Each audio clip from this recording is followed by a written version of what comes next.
Happy New Year, everyone, from the TechBuzz China team. We are back and ready to rock. Thanks for all of the season's greetings we received. Ying-Ying and I are really lucky to have fans like you. Today's episode is slightly old news because we're going to talk about the latest version of WeChat, which came out on iOS the third week of December 2018 and on Android a few days later. 8-year-old WeChat just upgraded to version 7.0, and as the version number would suggest, this is one major update. You super geeks out there may remember that the last whole number update was 6.0, way back in September of 2014. That's more than 4 years ago. So if you want to understand what's the latest behind what I would argue is still the most influential super app in China, stick around and let us explain to you all about WeChat 7.0. The president's economic team goes to China. After a whole night thinking, I say I still want to do it.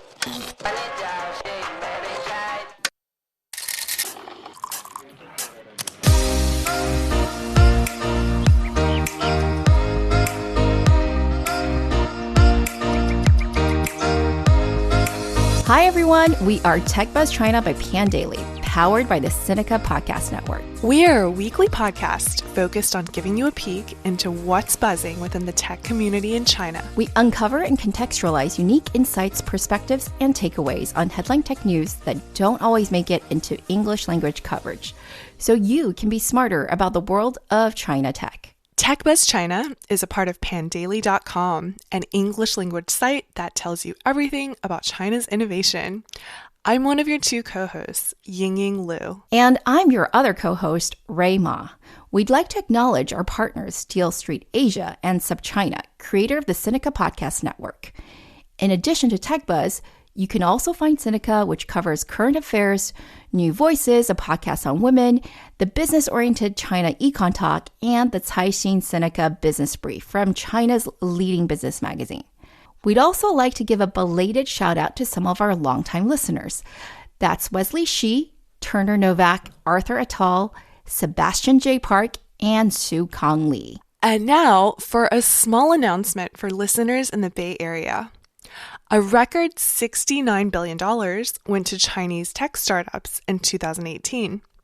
Find out what's trending from 20 leading VCs and innovators at Silicon Dragon's annual forum in Silicon Valley on January 24th. Sign up at silicondragonvalley2019.eventbrite.com and use the code SDValley2019BUZZ for 50% off. You can also find this link and code in our transcript and in our episode description.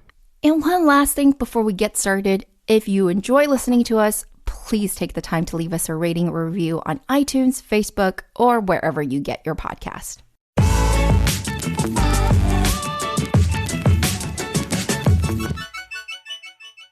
So we are going to assume that all you tech buzzers out there are familiar with WeChat, the Tencent super app that lets you do everything. Although born as primarily a messaging app, it's what writer Karen Chu over at SCMP calls a mega monster app that somehow combines Facebook, WhatsApp, Instagram, Uber, Venmo, and even the App Store itself in one little package. Or, as Andreessen Horowitz GP Connie Chan called it, WeChat is the one app to rule them all, an app within an app. But while much has been written on WeChat and the outsized influence it has in the daily lives of Chinese people, we're guessing that you probably don't know as much about WeChat's creator, Zhang Xiaolong, or Allen Zhang, and the impact of his personal philosophy on this most influential internet product of the past decade. Allen is extremely well-known and highly regarded in China. He's 49 years old, and he has been making tech products for more than 2 decades. Originally from Hunan Province, the land of spicy food and Chairman Mao, he went to Huazhong University of Science and Technology, a premier research school, and moved to Guangzhou to work after graduation, a city he's never left. That's where WeChat is based, by the way, not in the Shenzhen Tencent headquarters, as you might expect.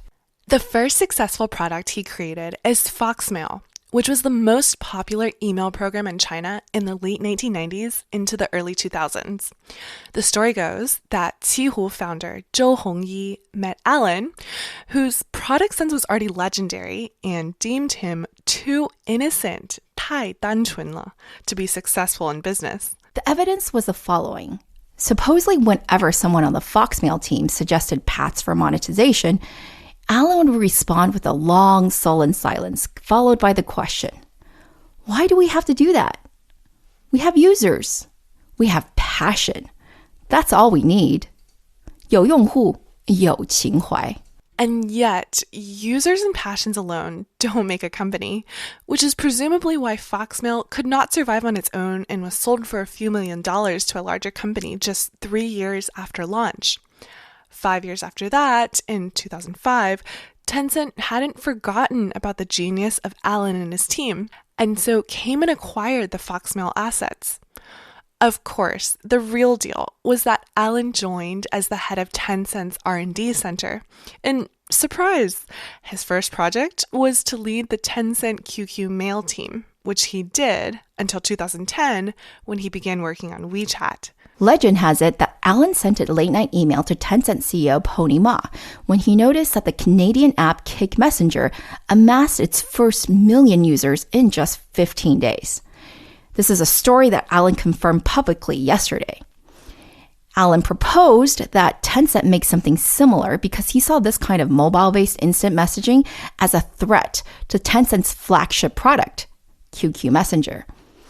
As he remembered it, it was kind of a flash of insight and not something that he'd been thinking about deeply for a long time, but simply something that occurred to him as important to communicate to Pony. And boy, are we sure glad he did. Pony immediately agreed. After all, Allen had his trust already. Tencent had done quite well in acquiring Allen and his Foxmail team. Not only did the original Foxmail product continue to survive and gain users and remained one of the best reviewed email programs in China, but since taking over QQ Mail, Allen had effectively turned the product around completely, from a dud to the most popular email service in China. He had also successfully added all sorts of social networking elements to QQ Mail, including a reading corner, all knowledge he would use to his advantage when designing WeChat. Before we go on more about WeChat, though, we should take a pause here and just reiterate Allen's style, which is very different from many of the other Chinese entrepreneurs we have covered here on TechBuzz. Allen is a product guy through and through, but not just any product guy. The two words most associated with Allen, other than his trademark silence and few words, are artist and philosopher. It's why, other than Xiaomi's Lei Jun, many in Chinese tech also refer to Allen as China's answer to Steve Jobs. If you ask me, while Lei Jun might share Jobs' competitive business acumen, Allen is much more like Jobs in his product ethos. It's hard to imagine it now, but WeChat had an extremely rocky start. No one besides Allen believed it could succeed. Well, maybe Pony did too, but none of the original dozen or so team members assigned to work on it believed that it had a fighting chance. The reason is simple. Tencent already had mobile QQ Messenger, so any feature the WeChat team could dream up of or implement could be deployed much more efficiently to the hundreds of millions of mobile QQ users who were already deeply connected to each other. Whereas WeChat was starting with nothing, and Allen refused to use growth hacking to boost users. What, many of the team members wondered, was the purpose of making WeChat a redundant product that didn't even try to leverage Tencent's existing clout? Well, luckily, despite being filled with doubt, the WeChat team continued at it. For some of the team members, they figured there would at least be a chance to learn app development. That's right. Most of them had only worked on one project for mobile before. The team was actually mostly web developers. Let that sink in for a minute. They were assigned to Mission Impossible and they barely knew how to build it. Through it all, Allen remained optimistic. In his opinion, a product wasn't just the sum of its features. It also had its own essence that was something indescribable, but something more. Besides, he was always the type to go all in on anything he committed to make the best product, and WeChat wasn't going to be any different. When version 1.0 came out in January 2011, WeChat was a very simple messenger and made almost no ripples. True to his philosophy, Allen did not try to add any users inorganically. To him, one should always tinker with a product until it has a natural, organic growth trajectory, a certain virality, if you will, because that's when you know you have made something people actually want. In fact, he thanks this early period of stagnation and credits it with learning the lessons that made WeChat eventually successful. Those of you who were in China at the time will remember that it was far from just Allen who saw the opportunity in mobile messaging. Xiaomi had made its own messenger called Mi Liao and beat WeChat to market by a full month. Not just Xiaomi, but so many others. I remember doing research for Shanda, one of my clients at the time, who had also seen the explosive growth of Kik and of course also came up with their own clone. In comparison, WeChat fared poorly those first few months. It was when, on a whim, Allen decided to incorporate voice messaging as pioneered by a startup called TalkBox for version 2.0 that they began to see some growth. Although this was indeed ripping off of someone else's idea, in their defense, the WeChat team didn't blindly copy. They thought carefully about how this feature might be used and decided that they would program the app to detect for whether or not someone was holding their phone up to their ear. If not, the message would be played via the speaker. Seemingly minor tweaks, but you can already see how much thought the team was putting into where and how the user was going to use this particular feature. That was in May of 2011. In August, for version 2.5, another key update changed the trajectory of WeChat forever. This feature was called People Nearby, and it did exactly what it says it does. It allowed for you to find people nearby and strike up a conversation. Again, those of you who were living in China will remember this was during the Momo craze, so this wasn't exactly an innovation either, but very similar to Momo's original model. The point is, it was a feature that was super popular and accounted for WeChat's second early growth spurt. The third pivotal product decision Allen made was Yao Yi Yao, or shake. The team had always liked the idea of using gestures to add a contact. In the US, there was a startup called Bump that allowed for people next to each other to shake their phones and exchange contact information. There was no reason, Allen reasoned, why that mechanism had to be confined to the person directly in front of you. And so in October 2011, version 3.0 came with it the ability to shake your phone and add anyone else on the network who happened to shake their phone at the same time. Finally, the WeChat team was no longer behind, but innovating ahead of its competitors. I remember when it first came out, I used it a lot because it was just so fun, especially if you were up late and couldn't sleep and was wondering who the heck out there was an insomniac like you shaking their phone at 3:30 in the morning. I remember this was the first feature I saw people using that made me download WeChat. And sure enough, yesterday I checked how long I've been on WeChat. 7 years and 2 months, pretty much right after this feature was released. And I would say I was an early adopter, but not that early. As you can imagine, by this version, the team was really starting to breathe much more easily because organic growth was happening at scale. Version 4.0 would bring with it even greater growth because this was when the WeChat Moments 朋友圈 feed was introduced. Location sharing and support for third-party apps, such as music players, were also implemented.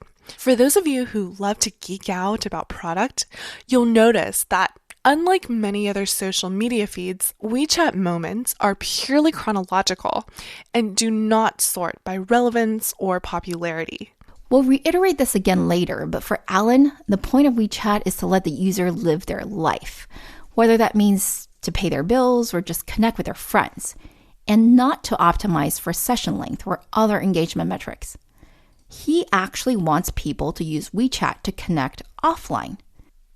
If that's a goal, then of course Moments should show you what your friends are up to right now, as much as possible, right? That's not necessarily how Moments was or continue to be used, but it is true that that's been Allen's rallying cry since the beginning. In his opinion, technology should be used to enhance productivity, which in a way is measured by how little time your users stay in your app to get whatever they need to get done.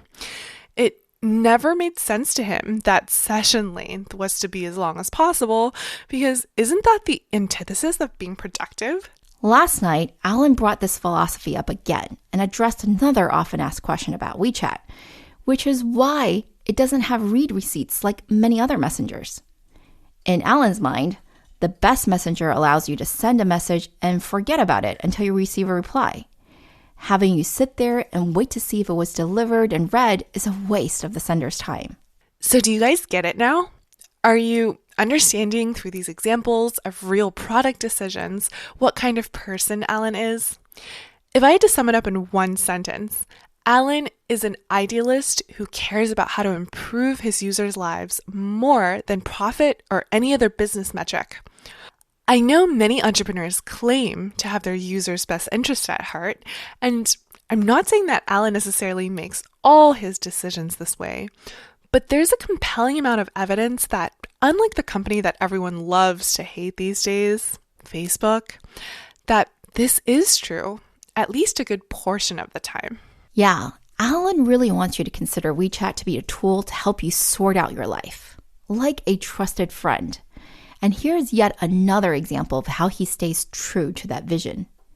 Many apps, but especially Chinese ones, have ads on the open screen. WeChat, with its over 1 billion MAU, would for sure be able to charge for that valuable advertising space, or at least use it to promote its own features or something. But it doesn't. That's because Allen thinks that would be awful. If WeChat is your friend, then that would be like turning to your friend and seeing an ad plastered on their face. What a horrible image. But that's why, despite having launched branded advertising in Moments a few years ago, they show up few and far in between. Nothing like the amount you'd see in Facebook or on Instagram. Actually, I so rarely open up Moments now that I wouldn't know if the advertising has increased in frequency. And I don't think I'm the only one who feels that way. If you search online, articles titled WeChat Moments Anxiety or 微信朋友圈焦虑 have been around since 2016.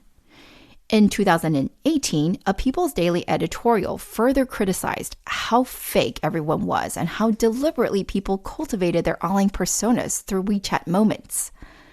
I definitely agree, which is why I haven't personally posted in months. Similar situation here.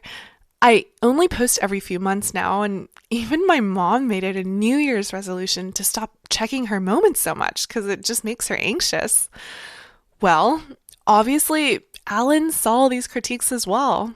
And it wasn't just Moments, but also the official accounts that were under attack, with many signs that open rates had decreased precipitously and users were simply not engaging in the same way with the content as they had initially, which I think brings us naturally to the changes that were implemented in this version 7.0. So when we were recounting the history of WeChat just now, we had stopped at version 4.0, which brought about the Moments function, and that was in April 2012.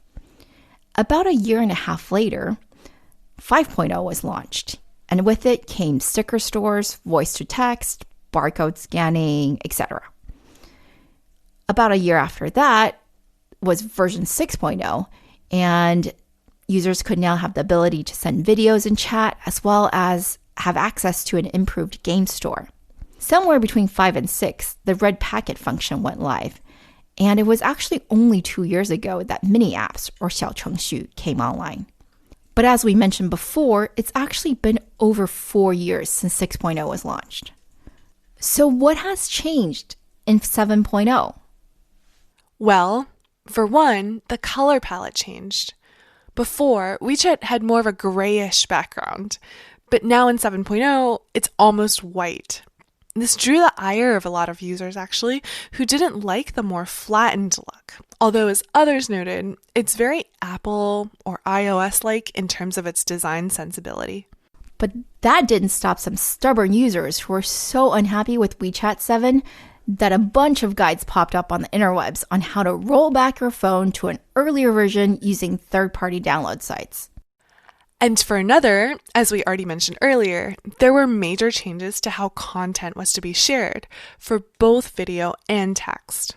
Let's start off with video, which is easier to explain. Remember we said earlier that the carefully crafted WeChat Moments posts was becoming a source of anxiety for users? Yeah, that's actually very similar to how social media has been shown to affect mental health negatively in the West as well. And as Allen noted in his annual speech last night, over 100 million WeChat users, or 10% of active users, selected the option only display the last 3 days of my moments. He interpreted this to mean that the lack of privacy of the moments was getting to these users, and they were tired of curating a virtual life for display to be seen by all.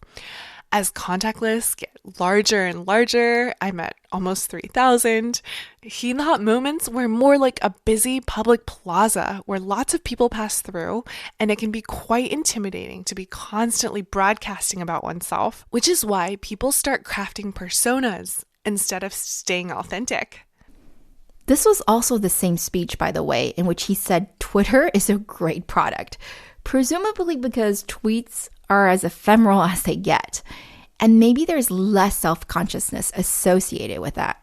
I'm not sure I agree, although I do like Twitter personally, more than almost any other social media platform. Allen's solution? A disappearing video called 时刻视频 that's basically exactly like Facebook stories. In fact, you also get a blue circle on your avatar if you post a story, although unlike in Facebook, the one in WeChat is much smaller and discreetly placed to the bottom right. Will the fleeting nature of this feature make people more brave about sharing their true selves? It's hard to say. In any case, so few people are using it right now that it may just take a few more updates before Allen and team hit upon the right formula. The mistake Allen says he made when he first made Moments was that he failed to separate the photo album utility of the tool from its use as a social media feed. One is private and the other is public. But he is calling this disappearing video version 0.1. So he's definitely in it for the long haul. And it sounds like he's determined to cultivate this feature to be a successful one. Okay, so that's video. Another major aspect of the update was text-related, or article sharing. Like for video, a whole new set of features have been developed, and they're for the purpose of enhancing content sharing. Currently, articles are either pushed to readers via official accounts, or shared in Moments or in chat. But as we already know from earlier, official account open rates had been declining, anecdotally to 5% or even lower, and the growth rate of official accounts had been decelerating. Of course, a large part of this is because the official account system was not set up as a distribution or publishing platform, as much as it was a simple subscription mechanism. Such a simple system meant that latecomers found it really difficult to get traffic, and this sometimes resulted in people cheating the system by plagiarizing or straight up spreading fake news. To solve this problem, there are two obvious ways to distribute content: machine-powered or people-powered, and Allen chose the latter. The machine or AI-powered camp is represented by Toutiao or Bytedance. Allen has said that algorithms are superior to people. But then why did he choose people-powered discovery instead of Bytedance's algorithm-driven system? Well, partly it is because WeChat already has one of the most extensive social graphs in the world. But part of it is because of Allen's idealism. Yup, there goes that idealism again. He has been known to say, 算法比人聪明，但是人却能做到善良. That translates roughly to, yeah, algorithms are smarter than humans, but humans can be kind. Whereas algorithms, I guess, it's implied, aren't. I don't know if we can necessarily rely on kindness, but if I'm having to put my name on an article as endorsing its quality, then I'm much more likely to think twice about what I'm recommending versus a machine that's simply counting views or time spent and floating up the most vulgar and shocking content there is.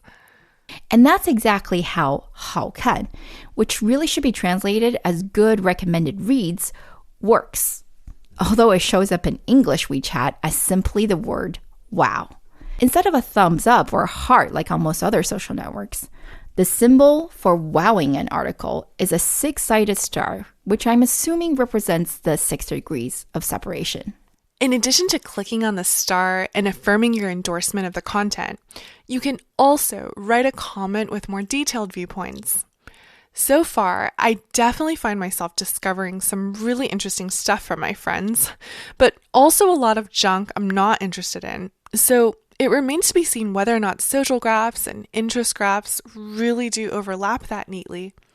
But it's definitely a worthwhile experiment, and it does seem to be a step towards making sure that the right content gets discovered. Of course, there is also a list of articles simply called recommended that's not attached to your social graph. But I don't know about you, Ying-Ying.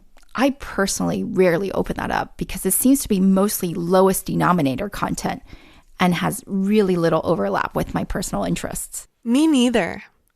And that's really the bulk of the changes made to 7.0. Of course, there's also this full screen chat alert that basically makes it impossible to miss an incoming message from a specified contact if you turn it on. But unless I'm waiting for an important message, I don't see myself using that very often. Nope, that's not a highlight of this update. But since we went over a lot of detail, like we usually do, let's summarize for our listeners the key takeaways of this latest and greatest WeChat update. So, Ying-Ying, you go first. What did we learn today? Well, the first thing we learned was that WeChat's creator, Allen Zhang, is an artist and philosopher at heart. In fact, he calls all his products works of art, and he really cares about the user experience much more than business metrics. He doesn't give too many talks, but when he did last night, a few thousand people stayed up until midnight, hanging on to every word of his 4-hour speech. And in that 4-hour speech, Allen reinforced the fact that WeChat has 2 primary missions. The first one of which is to be a great tool for the users it serves, and that to do so, WeChat must constantly evolve and change. I think we can map this particular mission statement to the new Facebook Stories-like disappearing video sharing function, which is Allen's attempt to make authentic connection more accessible, given how deliberately crafted people's Moments feeds have become and how inauthentic and fake. The second mission, according to Allen, is to allow creators to demonstrate their value. What does that mean? It means that Allen wants people who make great content to be discovered, and presumably he wants them to make a living doing so. Now, nowhere does this show up more strongly than the new Wow social reading feed, which allows you to see what your friends are reading and recommending, even if you don't follow that official account currently. In his speech, Allen also said that WeChat mini app and games platforms will also be upgraded to become more decentralized and to allow for easier content discovery. You know what? Maybe I'm just gullible, but I'm pretty convinced by his speech. I really do feel that he has my best interests at heart, and is not just trying to have me live my entire life inside WeChat like some other internet companies, Bytedance, want me to do. What do you think, Ying-Ying? I'm definitely hopeful. The song that played inside the app when WeChat 7.0 was first launched and opened includes the lyrics, "Whether the words are the latest jokes or our old wisdom, I am still always alone." Allen is telling us that although he knows we're all eventually alone, we do all seek to be connected. And despite its imperfections, WeChat is a pretty good tool for doing just that.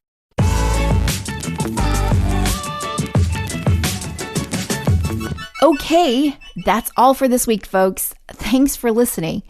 As a reminder, episodes will now be available every Friday instead of Wednesdays. And as usual, we really enjoyed putting this together, and we are always open to any comments or suggestions. You can find us on Twitter at ThePanDaily, TechBuzzChina, and my personal Twitter account is RUIMA. And my Twitter is spelled GINY at GINY. TechBuzz China by Pandaily is powered by the Sinica Podcast Network. Pandaily.com is an English language site that tells you everything about China's innovation. Our producers are Sha Wan and Kaiser Guo.